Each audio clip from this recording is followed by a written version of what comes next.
Well, good morning, everyone. It's great to see you here today, and it's been a long week this week. We had Curtis Hall, and for those who you came to listen present a Sabbath school, I hope that you enjoyed it. And I had the joy of taking him from Launceston around to the top half of the state, and we enjoyed our time together, chin wagging, and we had really good fellowship in the car and talking about church and his life over there, and he enjoyed sharing with all the churches, and it was really good support from the churches on how to deliver better with Sabbath school. So that was terrific. So thanks for all those who managed to come to that. Anyway,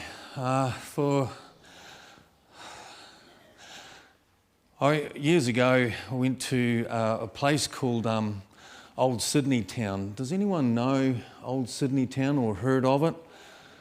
A few of you have been there. You've been there, have you? Yeah, okay. Closed in 2003, and I went in about 89, so it's a wee while ago. And Old Sydney Town was essentially a reenactment of what life was like when Australia was settled early on. And so they had sort of interesting plays and enactments of executions of what it was like to be a slave. And we took our youth group from church there, and we went into one of these buildings, and one of these buildings was on a lean there, and it was one of those sort of puzzle things that sort of faked the eye. And you had this guy who came out who was incredibly enthusiastic and jumping around, and his voice was really excited, and the youth group was standing there listening, and he was really going on quite a bit, and his excitement and what it was he wanted to show you on how a ball in water can travel uphill. And so he sort of builds it up really well there, and he plants the ball in the water, and he says, "Look at this, fellas, it's going uphill." And the ball went uphill. And the youth sat there. Well, the poor old presenter just fell flat. And with all his smiles, jumping around, look at this, the reaction was, oh yeah, okay, next one. And they just walked off. I really felt sorry for the guy who presented this, and because he was wanting some response. You know, this ball travelling uphill in water, yeah, it was a pretty good trick. They were wanting something much more, much bigger wow factor to make an impression. When I was, people often look for a wow factor in order to inject life into Christianity. When I first became a Christian, I went along to the Apostolic Church. And in order to inject wow, it was not only the heavy worship service with the heavy music and all that sort of thing, but they would have things like prophecies during the sermon, whereby they would have a prophecy concerning what Ben might do. Yeah, so people would be speaking in tongues, and in the middle of that, they'll come out and, "Ben, I've been shown that you need to go to North Korea." Oh, what a ripper. I don't know what happens when a prophecy is not fulfilled in that respect, and I suspect that one will not be fulfilled. But that's what it was like. And so people would go, "Oh, wow, did you hear about the prophecy?" When you also, the other wow factor about the Apostolic Church was also the healings. and people would go up and have a healing, and the bloke who was taken it would invite people to come up and they would get their healing. And there was one person there, and I was sort of fairly interested on how this would go and watching the healings to see if there would be any miracles, and you're sort of rubbing your hands and you sort of go, come on, give me a miracle. Because I needed a miracle in order to believe. You know, I would say to God, why can't you just give me a miracle so I can believe? Why not? Well, anyway, this bloke, he comes up here and he says, you know what, I've got a crook right eye. You know, I'm sort of having really difficulty seeing, you know. Oh, okay, so anyway, the bloke sort of prays over him, and it's quite a dramatic prayer and that sort of thing. He, fortunately for him, I think, he didn't get the old doofa, bang, you know, so he wasn't assaulted. But anyway, he got prayer over him, and with about 200 people there, he was asked the question of, how is your eye? What is he going to say in front of 200 people? Well, there's only one thing he can say, can't he? Because here was the dilemma, and this is what I thought at the time. Well, if he says no, he did not have enough faith. Because that's how it operated. Because I went up a couple of times for healing, and they would say to me, Mark, you did not have enough faith. You got to throw away your medication. So I did. Did not end well. Back came the medication fairly quickly. So we tried that. You did not have enough faith. Okay, so you don't want to be labelled with not having enough faith, do you?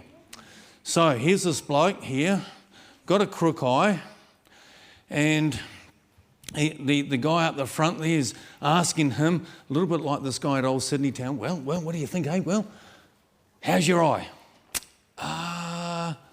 Yeah, I think it's better. Yeah. Do you think I was convinced? No, I was not convinced. So I went away really disappointed. Others would go away, and one of the ladies who had a big impact on me becoming a Christian was a very strong apostolic, and she'll say to me, oh, didn't you see the Lord move during the service? Didn't you hear the prophecy? Didn't you see the healings there? And she'll be all like this bloke at Old Sydney Town, you know, going on there, and I'd sort of go, not convinced. Not convinced. There's something else that is needed. You see, if I was given a miracle, and God granted me a miracle in my early 20s, what impact would that have on my Christian journey? Would that have helped or not? Anyway, let's go to John chapter 16 and we'll have a wee look.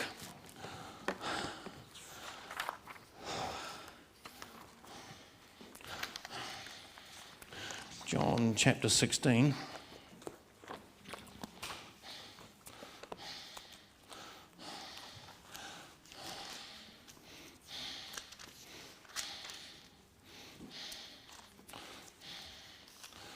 Okay, so I'm probably going to ask some of you to share a different version. I'm reading from the New Living Translation, and I wouldn't mind a different version. If you've got an English Standard Version or a New King James, we might have that as well, just to give a little bit of a different flavour to it.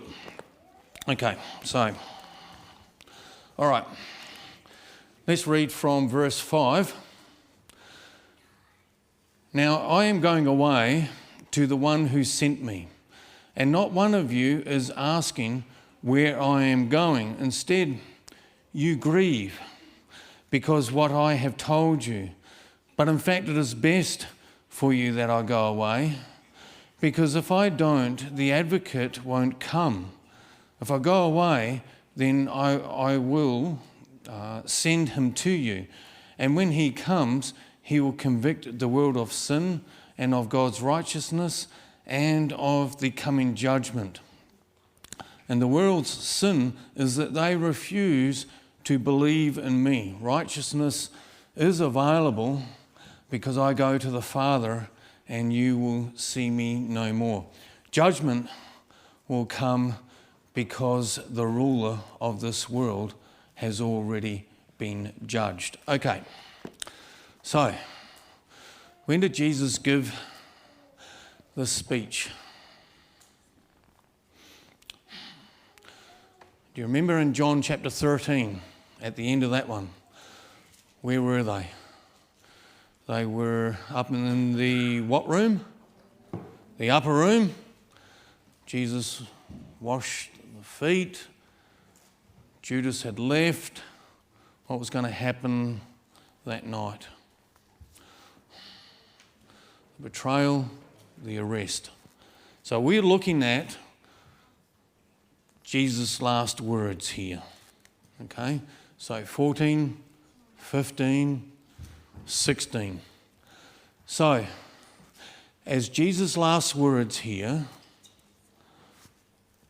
are they important?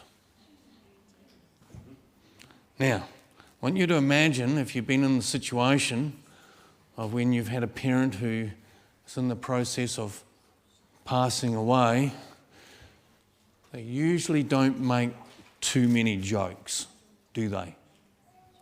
So flippancy, and that tends to go out the window, even for those who are executed, usually.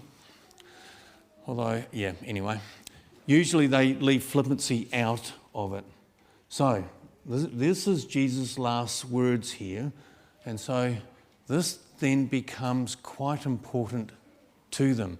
So let's just go back. Would someone like to just read verse 5 and 6 for me, please, in a nice loud voice?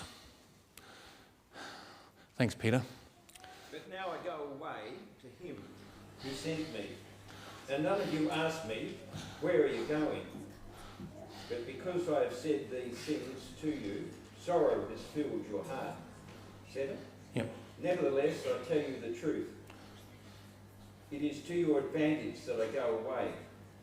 For if I do not go away, the Helper will not come to you. But if I depart, I will send him to you. Okay. So why, at this time they spent 3 years together. Jesus says to them that it is to your advantage that I go away. What would they be thinking, do you think, at that point of time? Do you think that they'll be thinking that it is to our advantage that you go away? After all, have they not enjoyed that 3.5 years as Jesus' disciples? Weren't they sad that he was going away? So they're thinking, how on earth could it be to their advantage for Jesus to go away? Because, Peter, according to your version, what's your version there? You did, yeah. What comes? The Helper. I wonder, Jesus is speaking to the disciples, secondary application is us. He's speaking to the disciples, it's to your advantage that I go away because of the Helper will come to do what? To convict. Who's got another version? To convict? Bronwyn? Oh, okay. World of sin. Thanks, Bronwyn. Yep. The world of guilt in regard to sin and righteousness and judgment. All right. Sin, righteousness, and judgment. Okay. Convict the world of guilt, sin, righteousness, and judgment. Okay. Jesus speaking to the disciples here.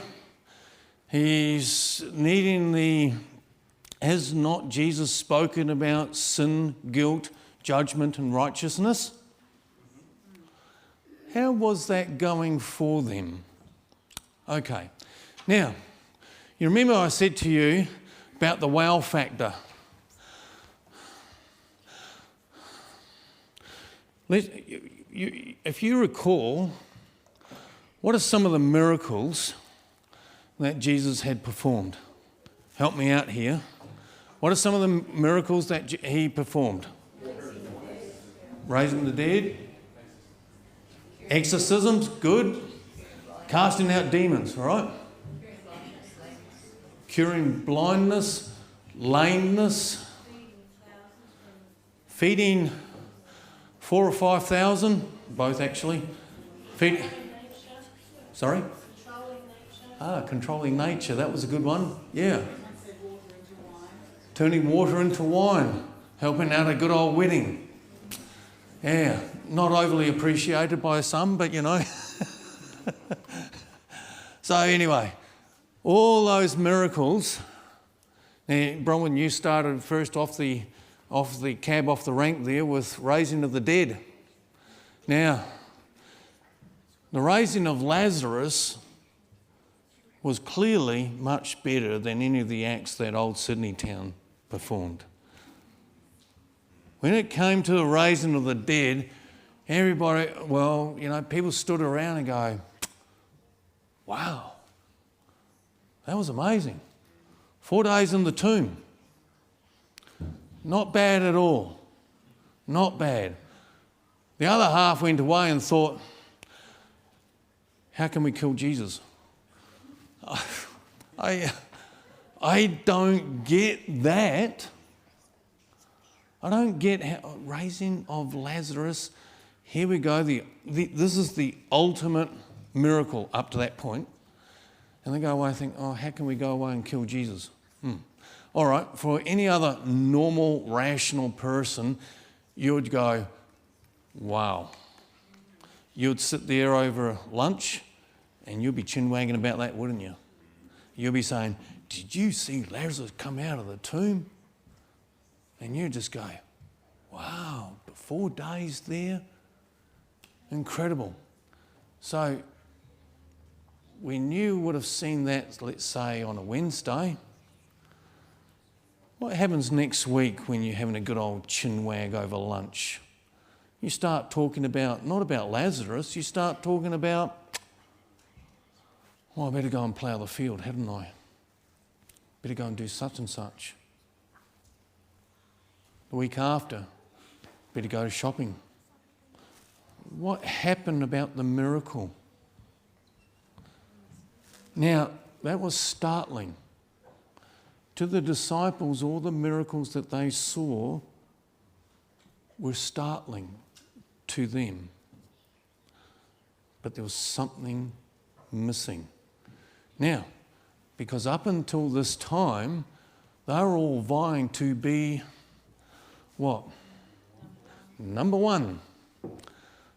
All right, now in Matthew 19, Peter was thinking, hey, I've left all this behind. What's in it for me? How are these miracles going in terms of changed life? Judas betrays. They're all sent out to evangelise. They even perform miracles, including Judas. That's pretty impressive, isn't it? But yet, there was still something missing. Judas betrayed, as did Peter. All vying to be number one. And as they were sitting in the room, Jesus was saying, it is to your advantage that I go away. Why? Because the Helper will come to convict the world of what?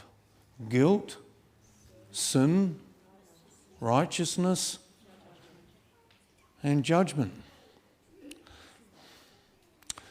Did the disciples need to be convicted of sin? No, but the world did. What do you think? I'm actually going to disagree to some extent, because Jesus was speaking to the disciples. And I would say, yes, the world did need to be convicted of sin, but so did the disciples. Because up until now, they had seen all the miracles, but they were still vying to be number one. They were still struggling with, what's in it for me? And so they needed to be convicted of sin. Now, because, when it came to sort of Acts chapter 2, which was a bit over 7 weeks away at this point in time, there was a conversion through the Holy Spirit that came. Now, the conviction of sin. Now, when it comes to the world has a unique version of what righteousness is, and of what is right and what is wrong. What do I mean by that? People have a unique ability to be able to justify what they do, whether it be right or wrong, or whether if they're doing something wrong, that it is okay. Take, for instance, a mate of mine who was a pastor who had an affair. He said to me, would God deny me to have love? To be able to love someone?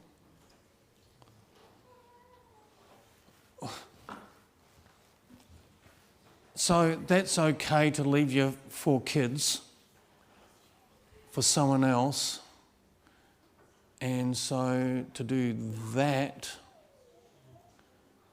we justify it by saying, will God deny me to have love with someone else? When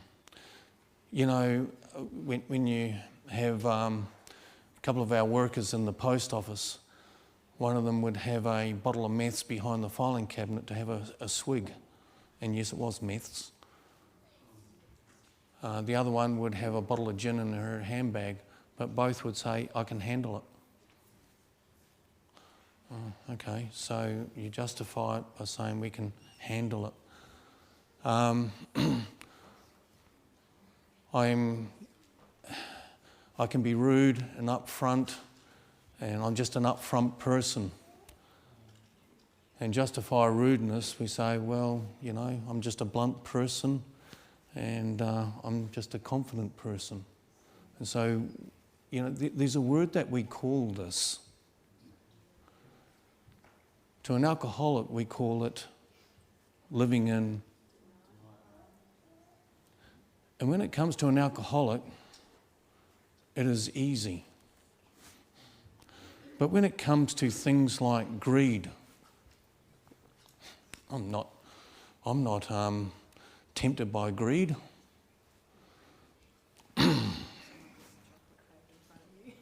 Unless what, sorry? Exactly.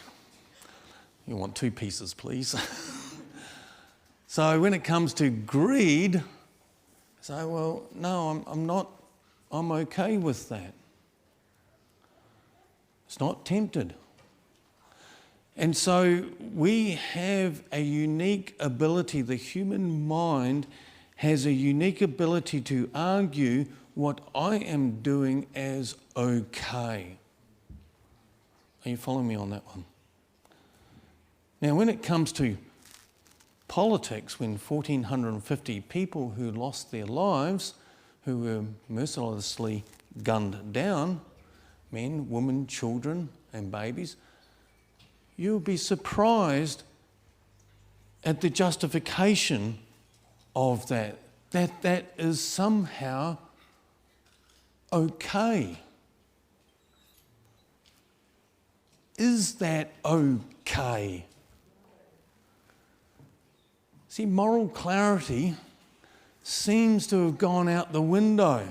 And as soon as we begin to justify it, we excuse it, and all of a sudden, that sin over there, all of a sudden becomes okay to do that. Our world has lost the ability to be able to differentiate what is right and what is wrong. That is why we need the Holy Spirit. Now, there was an interesting letter that was written back in the 17th century, and it was during the time of the Great Awakening, and not our Great Awakening in the early 1800s or the 1830s, but in the English Great Awakening during the early 1700s, you had three great preachers, John and Charles Wesley and George Whitefield, who went all over England and preached the gospel. And they were barred from churches. They were kicked out of mainline churches, and George Whitefield would he would make the quip of, he would go through the denominations, are the Methodists God's people? And the people would cry out, no. Are the Wesleyans God's people? No. Only those who believe in the gospel of Jesus Christ, confess their sins. And so he would preach to literally thousands and sometimes to tens of thousands of people in England. And one of the factors was that the spirituality of England during this time was at a very low ebb. This was in the early 1700s as such. And so the Duchess of Buckingham was one of the converts of George Whitefield. And she was married to the 9th Earl. And so she had serious money behind her, serious backing. And she herself, as a convert, funded many of the churches, up to around 200 churches out of her own pocket.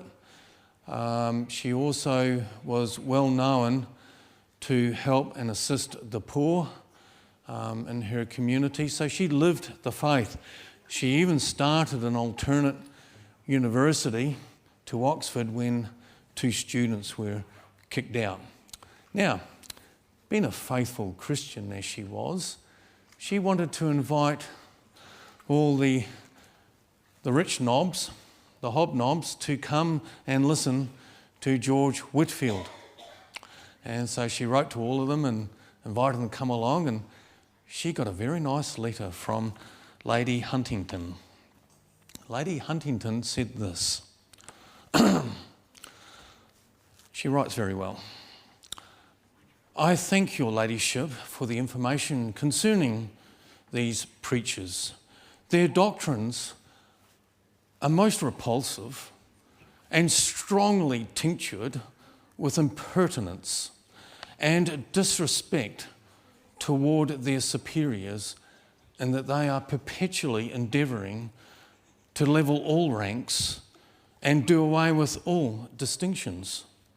It is monstrous to be told that you have a heart as sinful as that of common leeches that crawl on the earth.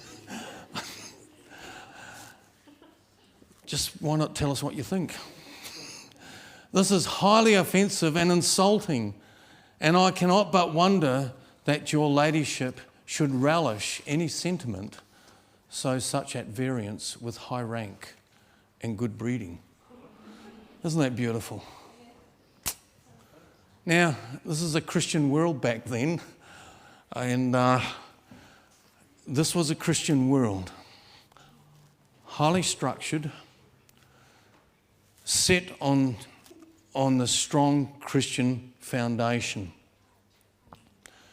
George Whitefield, John and Charles Wesley went around preaching the gospel as the Holy Spirit went before them with their preaching. They convicted through their preaching many thousands of people. And there was a regeneration of spirituality in England at that time. What of this person who came from a Christian foundation? What did she think of sin? The Holy Spirit comes to convict through guilt, of sin, righteousness, and judgment. How's that interacting here? You know, she says, "How dare you speak to me like that? I am not sinful." And she compares, you know, all the distinctions of the hierarchical society as people who are at the bottom and as leeches. I mean, that's really disgusting, isn't it? Absolutely disgusting. So, where was the Holy Spirit here, even though this lady believed in God? So what I'm saying to you here today is that we all need to allow the Holy Spirit to come into our lives to convict us of sin, righteousness, and of judgment. Are you following me? And that was a work of reformation that happened during that time. Let's have a look at the rest of the passage here. And it says in verse 12, Peter, can you read in a nice loud voice from 12 to 15, please? Verse 12, I still have many things to say to you, but you cannot bear them now. However, when the Spirit of truth has come, he will guide you into all truth, for he will not speak on his own authority, but whatever he hears, he will speak, and he will tell you these things to come. He will glorify me, for he will take of what is mine and declare it to you. All things that the Father has are mine. Therefore I said that he will take of mine and declare it to you. Okay, so here we have back in if we go back to verse 13, that when the Spirit of truth comes, this is just not head knowledge here. When the Spirit of truth comes, he will not speak on his own, but will tell you what he has heard. He will tell you about the future. He will bring me glory by telling you whatever he receives. Okay, so in another version, can you just read verse 14 for us, please? Who's got another version there? Thanks, Ben. 13 and 14. Oh, just 14, thanks. He will glorify me because he will take what belongs to me and will announce it to you. Okay, so the glory is what? Sorry, what does it say there? He will take what belongs to me and will announce it to you. All right, so we are to glorify God with our lives in the way that he lives, and he imparts that to us. And so when it comes to the Holy Spirit coming into our lives, it's a little bit like a volcano that comes in and it erupts, that invades every part of our lives, that God's glory comes into our lives and our lives emanate His character and His Spirit. And He also convicts us of sin, righteousness and judgment. Now, when it comes to me, we live in what is fair to say, and I think this is true of all generations, but there's an intensification of this today, and that's the vertical self, and that is the me. This is about me, and it's about me. And if it's not about me, it's about me. And we're not talking about me, we're talking about me. We live for ourselves. Our world is geared for me. This is about what I want to do, when I like, how I like. And when somebody offends us or says something wrong, we become highly offended. Why? Because it's about me. This is about me. And so when somebody, I don't like the word rebuke, when somebody suggests something to someone, it's like walking on eggshells, isn't it? You find that? And you've got to tread around so lightly that we're afraid of offending. Now, sometimes we have to say something to help, but sometimes, some people find it very easy to tell people very upfront, but they don't like it when it comes back to them. And so we end up walking on eggshells. And as the saying goes, when you're on eggshells, you don't what? Hop. Okay? You don't hop. Now, when it is about me, it's not about God. And so we're talking about the Holy Spirit coming into our lives to convict us of sin. And when the Holy Spirit comes in, it'll shine in places that you will be surprised about. And we have to allow the Holy Spirit to do the work. There was enormous growth that the disciples had to go through. When Jesus says, I have to go away as it is to your advantage. Why? Because the Holy Spirit is going to come to convict not only them, but also the world. Jesus was talking primarily to them. And so the disciples needed something more than just the wow factor.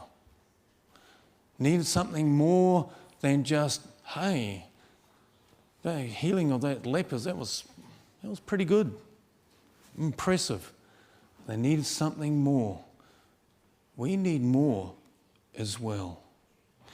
And everyone, or most people, psychologists say we have about 60 addictions or whatever. I don't know, I think it's probably an exaggeration. But most people are egocentric. Most are concerned about themselves. And I say this to me as well. I have an ego too. So it's not just about, it's about us. We all have to grow. We all have addictions. It is the power of the Holy Spirit that convicts us of the sin in our lives. And the text says about the world not believing about me. Now, we can easily leech onto that one and say, well, yes, I do believe. Well, the disciples and others did as well. But there was something missing. It's more than just an assent. Lady Buckingham believed as well. But she didn't believe in the power of the Holy Spirit. And so we have to lay any bitterness that we have, any lack of forgiveness that we have toward other people, we need to ask God to help us with that. We can't carry these around. I've been in churches where people will not talk to people for decades, literally, decades, because of that person and what they did to my child 25 years ago. That was at the time. Really? Don't we let that stuff go? Why do we hold on to the stuff? You know, Jesus came to die on the cross that we might live. He took all that stuff on.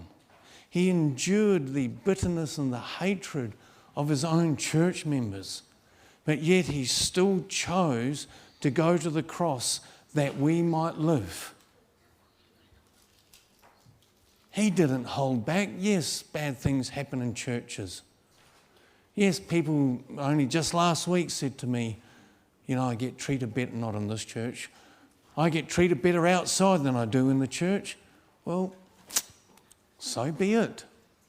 We still dedicate our lives to Jesus Christ. We follow him through the good and through the bad, through the strength and the power of the Holy Spirit to lead us into his truth and to also break any cycles that we are in, whether it be approval, whether we might have some other sin that's lurking in our hearts and our lives. Allow the Spirit to convict and to change our lives, because he has taken that penalty, he's given that life, and he's coming back again. And when he comes back again, that will be something to see. That will be a wow, will it not? We're looking forward to that. We'll sing our last hymn.